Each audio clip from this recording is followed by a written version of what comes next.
The Book of Nahum, New International Version. A prophecy concerning Nineveh. The book of the vision of Nahum the Elkoshite. The Lord is a jealous and avenging God. The Lord takes vengeance and is filled with wrath. The Lord takes vengeance on his foes and vents his wrath against his enemies. The Lord is slow to anger, but great in power. The Lord will not leave the guilty unpunished. His way is in the whirlwind and the storm, and clouds are the dust of his feet. He rebukes the sea and dries it up. He makes all the rivers run dry. Bashan and Carmel wither, and the blossoms of Lebanon fade. The mountains quake before him, and the hills melt away. The earth trembles at his presence, the world and all who live in it. Who can withstand his indignation? Who can endure his fierce anger? His wrath is poured out like fire. The rocks are shattered before him. The Lord is good, a refuge in times of trouble. He cares for those who trust in him. But with an overwhelming flood, he will make an end of Nineveh. He will pursue his foes into the realm of darkness. Whatever they plot against the Lord, he will bring to an end. Trouble will not come a second time. They will be entangled among thorns, and drunk from their wine. They will be consumed like dry stubble. From you, Nineveh, has one come forth, who plots evil against the Lord, and devises wicked plans. This is what the Lord says. Although they have allies and are numerous, they will be destroyed and pass away. Although I have afflicted you, Judah, I will afflict you no more. Now I will break their yoke from your neck, and tear your shackles away. The Lord has given a command concerning you, Nineveh. You will have no descendants to bear your name. I will destroy the images and idols that are in the temple of your gods.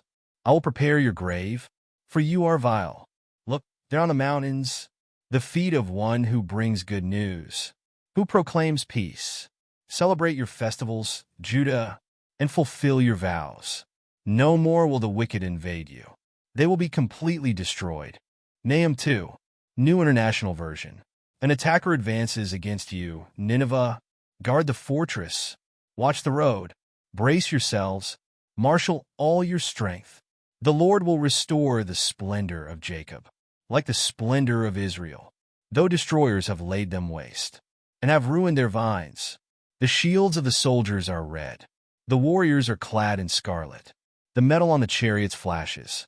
On the day they are made ready, the spears of juniper are brandished. The chariots storm through the streets, rushing back and forth through the squares. They look like flaming torches. They dart about like lightning. Nineveh summons her picked troops, yet they stumble on their way. They dash to the city wall.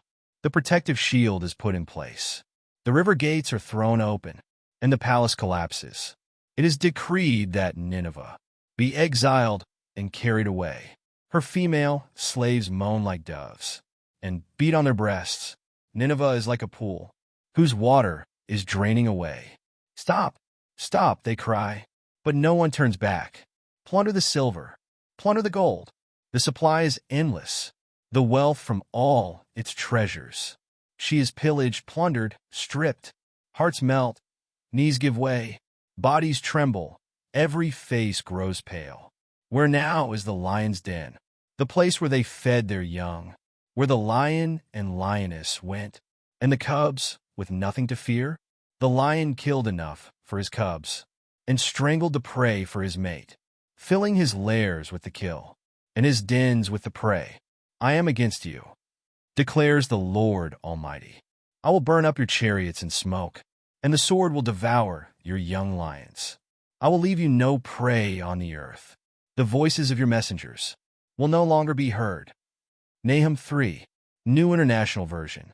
Woe to the city of blood, full of lies, full of plunder, never without victims. The crack of whips, the clatter of wheels, galloping horses, and jolting chariots, charging cavalry, flashing swords, and glittering spears. Many casualties, piles of dead, bodies without number, people stumbling over the corpses, all because of the wanton lust of a prostitute, alluring the mistress of sorceries, who enslaved nations by her prostitution, and peoples by her witchcraft. I am against you, declares the Lord Almighty. I will lift your skirts over your face. I will show the nations your nakedness, and the kingdoms your shame.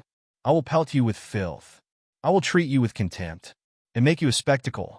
All who see you will flee from you, and say, Nineveh is in ruins. Who will mourn for her? Where can I find anyone to comfort you? Are you better than Thebes, situated on the Nile, with water around her? The river was her defense, the waters her wall. Cush and Egypt were her boundless strength.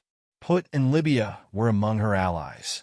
Yet she was taken captive and went into exile. Her infants were dashed to pieces. At every street corner, lots were cast for her nobles, and all her great men were put in chains. You too will become drunk. You will go into hiding and seek refuge from the enemy. All your fortresses are like fig trees, with their first ripe fruit. When they are shaken, the figs fall into the mouth of the eater. Look at your troops. They are all weaklings. The gates of your land are wide open to your enemies. Fire has consumed the bars of your gates. Draw water for the siege. Strengthen your defenses. Work the clay. Tread the mortar. Repair the brickwork. There the fire will consume you. The sword will cut you down. They will devour you like a swarm of locusts. Multiply like grasshoppers. Multiply like locusts. You have increased the number of your merchants, till they are more numerous than the stars in the sky. But like locusts they strip the land, and then fly away. Your guards are like locusts, your officials like swarms of locusts that settle in the walls on a cold day. But when the sun appears they fly away, and no one knows where. King of Assyria, your shepherds slumber. Your nobles lie down to rest. Your people are scattered on the mountains, with no one to gather them. Nothing can heal you. Your wound is fatal. All who hear the news about you clap their hands at your fall, for who has not felt your endless cruelty?